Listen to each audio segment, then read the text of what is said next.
Oticon Zeal might just be the coolest, almost invisible hearing aid that I've fitted in years. And for the right person, they're great.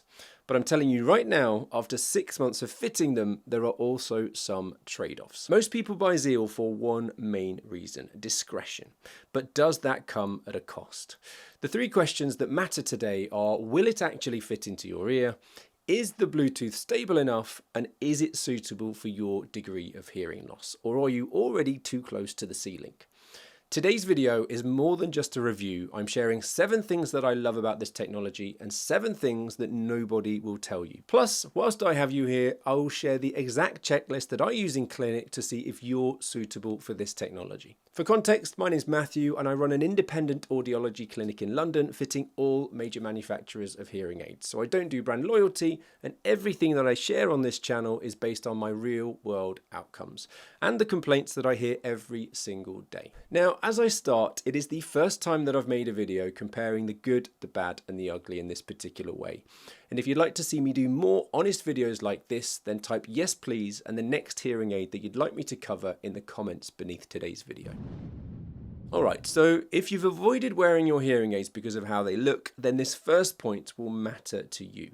So first of all, I'm talking about discretion. I find that a lot of the patients interested in Oticon Zeal are people who are just not quite ready for hearing aids just yet. Sorry, let me rephrase that. Not quite ready for visible hearing aids just yet. With this technology appealing to those that want the tech to feel, let's say, a little bit less medical. So I have to say they have a strong first-time wearer appeal and feel more like consumer technology than the type of thing that people have in their head when they're thinking about hearing aids. Now, yes, there are certain compromises with any in-the-ear hearing aid, which I'll come on to later in this video. However, I would far rather have somebody wearing a hearing aid for 12 hours a day with certain compromises than only wearing it for a couple of hours because of their concerns around cosmetics. So, if discretion is your #1 barrier to wearing hearing aids, Zeal may well be the right technology for you. Here's something that you might not know. Oticon's Zeal hearing aids isn't using experimental technology. One of the reassuring things about Zeal is that its processing philosophy is built on the same core technology used in their Oticon Intent platform, which is already well established in the audiology market and something that I've been fitting successfully for a couple of years now. The Intent hearing aid is Oticon's flagship platform designed around their brain hearing philosophy, preserving a, let's say, broader soundscape rather than aggressively narrowing down the sound that's coming from in front of you. So from your perspective, this means a lot more natural spatial awareness and environmental balance. Now, obviously Zeal has size limitations compared to its full receiver and canal counterpart, and we'll come on to what exactly has been stripped away later on in today's video. But the underlying sound philosophy is already proven. And so if you're looking into Zeal as the next technology for you, you're not buying something brand new entirely, you're buying something that's derived from a platform that's already been widely fitted and refined. Now, my third like about this technology, and it might not seem exciting today, but it will do in the next few years, I promise you, is Auracast. Auracast is part of the new Bluetooth LE audio ecosystem, and it's going to change how hearing aid technology connects to the world. And it allows audio to be broadcast to multiple listeners at the same time, a little bit like a radio broadcast.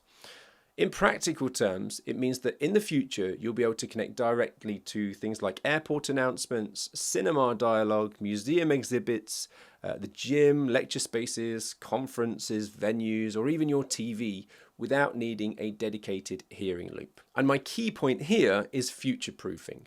Even if you don't use Auracast today, buying a device that supports this technology means you're prepared for the infrastructure that's gradually being rolled out as we speak.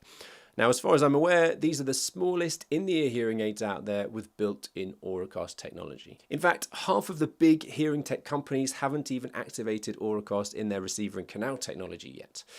But that's a conversation for a different time. The fourth reason that I like the Oticon Zeal is for how well they work for streaming telephone calls and podcasts.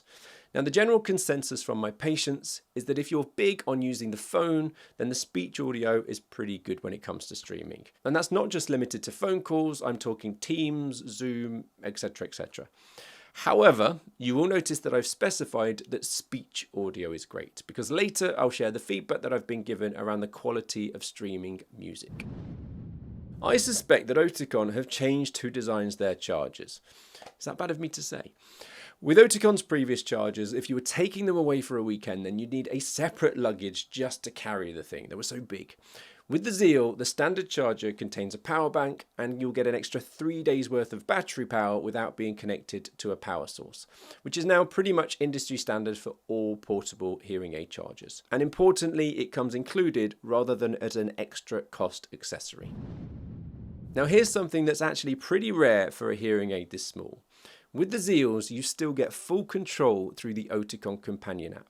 And I say this because traditionally, when hearing aids get this tiny, you lose certain features. There's no Bluetooth, no remote control, or no app normally, which is just the way it is, and it's the way that it's always been. And if you wanted something discreet, you'd usually have to sacrifice connectivity and control. Well, I say that because Zeal breaks this pattern. Despite its size, you'll still get access to the Oticon companion app, which means that you can control your hearing aids directly through your phone. And from your point of view, this opens up a ton of practical functionality, such as adjusting the volume, changing programs, checking battery levels, having remote appointments, for example, all sorts. Now, this may not be revolutionary or may not sound revolutionary if you're used to modern hearing devices, but in devices this small, it really is. The seventh and the final reason that I am a big fan of this technology is because the comfort can be excellent for those of you that have the right ears. Because of the modular design of these hearing aids, there are a ton of different dome options that your audiologist can use to personalize the fit, matching both your hearing loss and your ear canal shape and size. And this includes custom tips too. Now, on top of that, quite differently to any other in-the-ear hearing aid that we've seen from Oticon in the past, they're not custom made. So there is a far lesser chance of you experiencing the occlusion effect, which is one of the biggest downsides of custom made in-the-ear hearing aids. But stop, it isn't all rosy. We have a way to go with this video yet, and I promised you real-world positives and the practical trade-offs that you need to know about before buying these hearing aids. And this I shall deliver today. So let's talk about some areas that my patients have reported that this tech hasn't delivered and has even resulted in other patients going to different hearing aid technology. But before I do, you're going to be shocked to the core to discover that over 70% of people watching my videos haven't yet hit the subscribe button. So if you value these balanced, honest breakdowns, go on, press the subscribe button. It helps the channel to grow, and the bigger the channel gets, the better content I can share with you. The first reason that this hearing aid may not be right for you is that Zeal uses a fixed 75 decibel receiver, and unlike their receiver in canal hearing aids, you can't change it to a higher power. Yes, I know, this is geeky audiology chat, so let me translate. If you have a mild to moderate sensorineural hearing loss, then you should be able to get away with the output that we can achieve with this new technology. However, in reality, there may be a limit to how long these hearing aids will last if your hearing changes down the line. So if you're approaching the ceiling, yes, they may work well today, but it does put you at risk of more feedback and less flexibility for future progression. So I wouldn't necessarily recommend buying these hearing aids or any hearing aids unless your audiologist has shown you that your hearing loss falls comfortably within the fitting range for them. Trade-off number 2. Whilst the fit is universal, it doesn't universally fit. Ooh, cryptic. What does he mean by that? One of the biggest challenges that I've found with this technology is that it fits around 60% of the ears that I've tried it in. And this is just down to small ear canals, tight bends, and sometimes it will fit one ear but not the other. Now, of course, with other technology that's both custom in-the-ear hearing aids or receiver in canal hearing aids, they can be adjusted to suit the shape and size of your ear canals. Now, as a result, I will always try a demo set out in a patient's ears at a hearing aid assessment appointment to save bringing them back to find out that they don't fit. So if you're keen on them, first of all, ask your audiologist if they'll do this when you're being assessed for them. Now, on top of that, I've also found that in practice, the fit of these things also has an impact on trade-off number 3, coming next. Yes, of course, I am incredibly excited about Auracast being activated in this technology. I've been begging for it. But the basics have to be right first. And to put it simply, there have been a handful of patients who've had connectivity issues with these hearing aids. Now, I have to caveat this by saying that this isn't uncommon across all hearing aid technology from all manufacturers, so isn't just limited to Zeals. And if you're wearing them now, I would love to know if you've had any of the issues that I've highlighted today. One clever bit of engineering here is the external antenna design. So tiny in-ear hearing aids usually struggle with their wireless performance for the simple reason being that there isn't enough room for an antenna. And if it's buried too deeply, the head can block the signal. So Oticon have placed this antenna externally where it sits against the pinna, which is this part of your ear, giving it a clearer path for Bluetooth. It's a small design detail, but it's one of the reasons why a hearing aid of this size can still offer connectivity. So why have I gone into detail on that? With my patients, the main issues that I've had with connectivity are for those patients who've had particularly small ears. Ears. And the positioning of that antenna in the bowl of the ear hasn't sat perfectly. And from my follow-up conversations with Oticon, where the antenna sits in your ear can significantly affect the efficiency of that Bluetooth streaming. So it's another reason to make sure that the fit is actually or absolutely spot on with this technology. Otherwise, you'll experience either broken streaming to one ear, or a lack of connection to the Oticon companion app.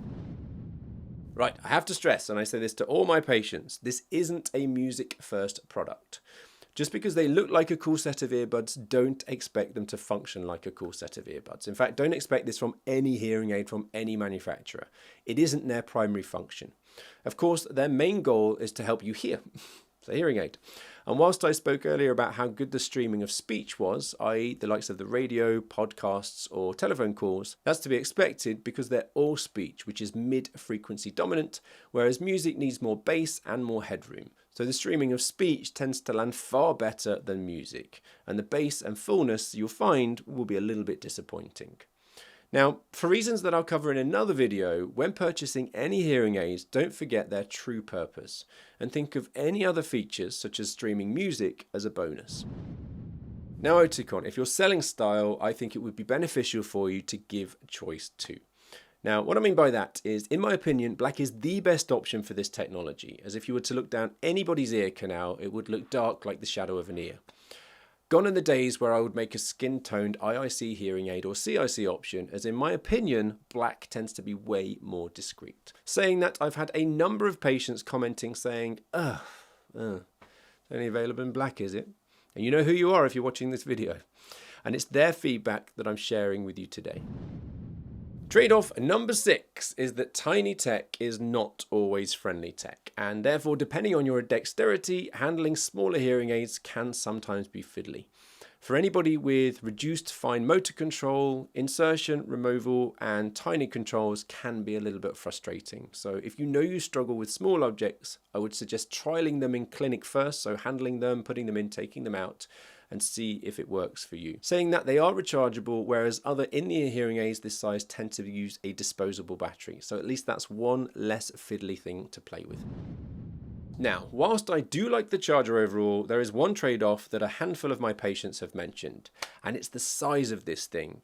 Yes, it is smaller than Oticon's previous chargers, and it does include a built-in power bank which gives you 3 extra days of charge, like I mentioned earlier, which is useful if you're traveling on a long-haul flight or away for a weekend. However, that extra battery capacity does mean that the charger is larger than something like an AirPod case. And I've had a few patients say that whilst it's fine in their bag or coat pocket, it's not the most comfortable thing to carry in a trouser pocket. So personally, I would love to see Oticon offer 2 charger options in the future. One with an extended battery life like this, and another ultra-compact version that prioritizes pocketability. And if a hearing aid is designed to be ultra discreet, then having a charger that's just as portable would make a lot of sense.